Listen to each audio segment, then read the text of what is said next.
In this video, I'll show you how you can migrate your WordPress website to the platform without losing any functionality or content. To migrate your site, first navigate to Sites. Then click WordPress in the top toolbar. Next, activate WordPress by clicking the blue button. Once you've activated WordPress, you'll have one site that's pending for setup. To migrate your site over, first select the site and then click From Blank. Then click Create WordPress Site.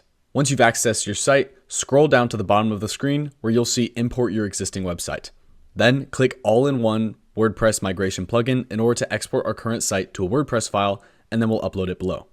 To do this, start by downloading the plugin from the last screen by clicking Download, or you can open up your WordPress account, navigate to Plugins, search All-in-One WordPress Migration, and then download the plugin from the screen. Within the plugin, you can click Export To and click File.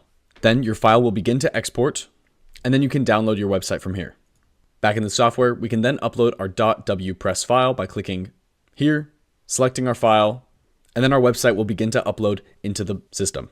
From here, then click Request for Migration, and the migration of the website will begin momentarily.